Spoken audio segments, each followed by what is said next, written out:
Video game ये क्या है? क्या ये एंटरटेनमेंट करने का एक जरिया है या फिर यूं ही टाइम पास करने का एक बहाना है? चलिए जानते हैं इस वीडियो में। स्पेन में एक 15 साल का लड़का एक पॉपुलर गेम फोर्टनाइट के बिहेवियरल एक्टिविटीज के वजह से हॉस्पिटल में 2 महीने तक एडमिट रहा। उसकी हालत इतनी खराब हो चुकी थी कि वो खुद को अपने घर से अलग कर लिया था, सबसे मिलना जुलना बिल्कुल ही बंद कर लिया था। उसके इलाज के लिए उसके डॉक्टर ने डिटॉक्सिफिकेशन पीरियड कहा, जिसमें उसे और उसके फैमिली के लिए एक कॉग्निटिव बिहेवियरल थेरेपी शामिल थी। अब ये कॉग्निटिव बिहेवियरल थेरेपी क्या है? किसी भी इंसान के सोचने, समझने और डिसीजन लेने की एबिलिटी को कॉग्निटिव बोलते हैं। इस थेरेपी की जरूरत उसे इसलिए पड़ी ताकि गेम ने जो उसके लाइफ में गहरा असर डाला था उससे उसे निकाला जा सके। तो दोस्तों, आखिर गेम से लोग इतना ज्यादा सीरियस कैसे हो जाते हैं? इसे तो बस एंटरटेनमेंट के लिए बनाया गया है। गेम को लेके अक्सर 15 से 22 साल के लोग इतना जल्दी कैसे एडिक्टेड हो जाते हैं? और क्या गेम अब बस एंटरटेनमेंट के लिए है? इस वीडियो में मैं खुद भी एक्सपीरियंस शेयर करूंगा, क्योंकि शायद मुझे ये पता है कि इस एज में किसी भी चीज को लेके एडिक्शन होने का चांसेस कितना ज्यादा बढ़ जाता है।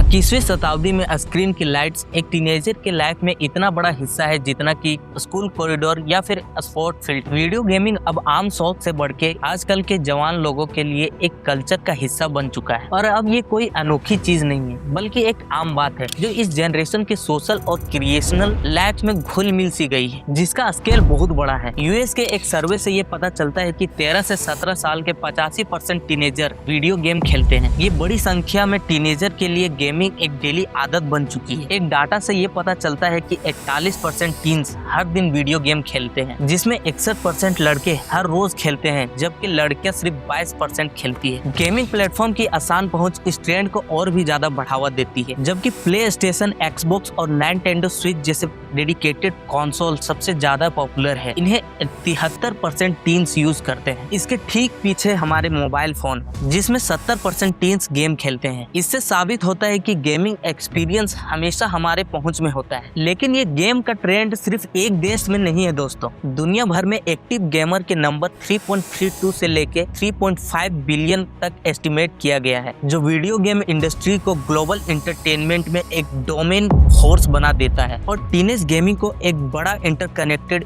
डिजिटल इकोसिस्टम का हिस्सा बना देता है। लेकिन दोस्तों, गेम खेलने और गेमर आइडेंटिटी को अपनाने में एक बड़ा फर्क है, क्योंकि 85% लोग गेम तो खेलते हैं, लेकिन सिर्फ 40% लोग खुद को गेमर मानते हैं। इससे ये साफ पता चलता है कि मेजॉरिटी के लिए गेमिंग एक एंटरटेनमेंट का हिस्सा है, जैसे मूवी देखने और म्यूजिक सुनने जैसे ही एक रिक्रिएशनल एक्टिविटी है। लेकिन बचे हुए 40% जो खुद को गेमर मानते हैं, शायद उनके लाइफ में ये एक्टिविटी ज्यादा इंपॉर्टेंट रोल करती है। और ये फर्क सिर्फ वर्ड का नहीं है दोस्तों, लेकिन जो लोग खुद को गेमर मानते हैं उसके लिए social connection, pressure, positive negative outcome ये दोनों ही ज्यादा होती है। देखा जाए तो वीडियो गेम के इस ट्रेंड ने पेरेंट, एजुकेटर और रिसर्चर के बीच एक बहस छेड़ दी है, क्योंकि गेम को लेके पब्लिक में 2 अलग अलग कहानियां सुनने को मिलती है। कई लोग ये कहते हैं कि वीडियो गेम एक फ्यूचर है, ये टेंशन और परेशानी से रिलीफ देता है। देखा जाए तो कुछ जगह में ये सही भी है, अगर इसे एक टाइम लिमिट तक यूज किया जाए तब तक। और कईयों का ये मानना है कि गेमिंग एक पब्लिक हेल्थ इशू है, और इस नजरिए को काफी रिसर्चर का सपोर्ट भी मिला है, जो कि ये बताती है कि ज्यादा गेम खेलने से सिर्फ टाइम वेस्ट नहीं होता,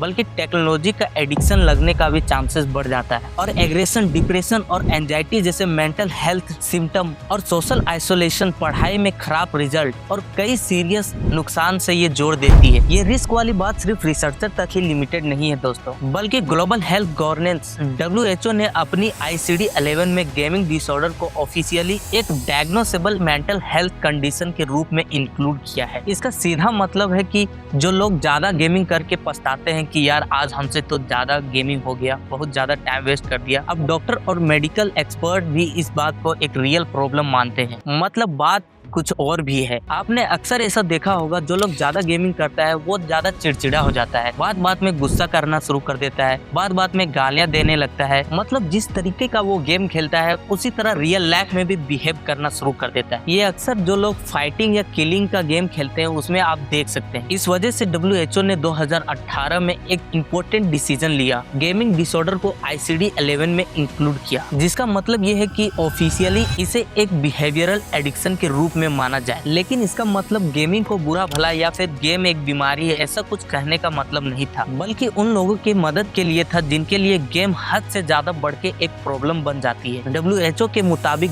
जब गेमिंग का बिहेवियर लगातार लगभग 2 महीने तक कंट्रोल में ना रहे, जिसे पढ़ाई, काम या रिलेशनशिप में नुकसान पहुंचने लगे, तब उसे गेमिंग डिसऑर्डर कहा जाता है। लेकिन आखिर कैसे जाने कि हमको या फिर आपको ये गेमिंग का एडिक्शन? तो इसे जानना बहुत ही आसान है दोस्तों। गेमिंग पर कंट्रोल न होने का मतलब है कि इंसान कब, कितना देर और कितने बार गेम खेलेगा इस पर कंट्रोल नहीं रख पाता, और लेकिन चाह कर भी अपने टाइम पर वो गेम को छोड़ नहीं पाता। तो अगर आपके साथ भी कुछ ऐसा है तो समझिए आप भी गेम से एडिक्टेड। लेकिन आखिर ये गेम का एडिक्शन कितना ज्यादा टॉक्सिक हो सकती है, सुनिए। जून 2022 यूपी का एक 16 साल का लड़का एक मोबाइल गेम जैसे BGMI का बहुत ही बड़ा एडिक्ट था। वो रोजाना गेम खेलता था। वो अपने माँ से बदतमीजी से बात करता था क्योंकि उसके माँ ने उसको गेम खेलने से रोकी और डांटी थी, जिससे वो लड़का गुस्से में आके अपने फादर के लाइसेंस रिवॉल्वर को उठाकर अपने मदर को ही शूट कर दिया और उसकी माँ वहीं पे स्पॉट डेथ कर गई। ये इंसिडेंट गेमिंग एडिक्शन की वजह से एग्रेशन और वायलेंट बिहेवियर का एक क्लियर एग्जांपल है। इसी वजह से अमेरिकन साइकेट्रिक एसोसिएशन ने भी इस इंटरनेट गेमिंग डिसऑर्डर को एक सीरियस कंडीशन माना है और इसे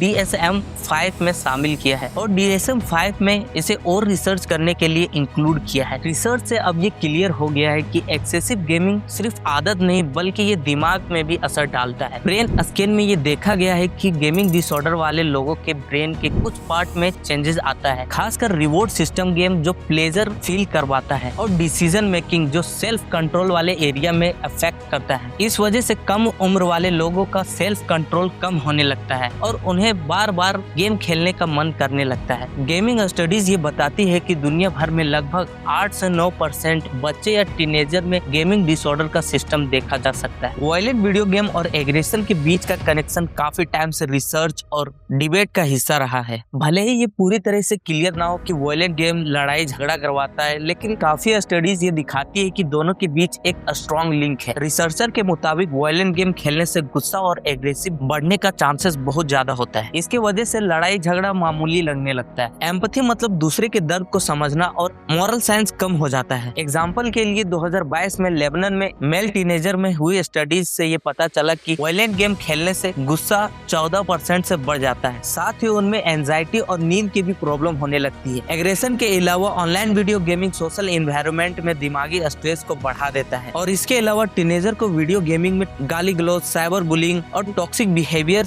का सामना करना पड़ता है। सर्वे के हिसाब से 41% गेमर को गंदे या फिर ऑफेंसिव नाम से बुलाया जाता है। ये आपने अक्सर देखा होगा। और जब कोई लगातार ऐसे दुश्मनी भरे बिहेवियर का सामना करता है तब उसमें emotional stress, anxiety, overall mental और वेलबींग कम हो जाती है, और इसी तरह एक प्रॉब्लम दूसरी प्रॉब्लम क्रिएट कर देती है। इसी को डोमिनो इफेक्ट कहते हैं। आखिर में गेम इस बात पर डिपेंड करता है कि कौन किसके साथ और किस तरीके का गेम खेलता है। और अगर कोई अपने दोस्तों के साथ रियल लाइफ में कोई थोड़ा बहुत गेम खेलता है तो यहाँ तक ठीक है, क्योंकि थोड़ा बहुत गेम खेलने से ये दोस्ती को और स्ट्रॉन्ग करता है, जो आप देख सकते हैं। तो ठीक है दोस्तों, आज का वीडियो यहीं तक। अगर ये वीडियो आपको अच्छा लगता है तो एक लाइक जरूर ही दे के जाना।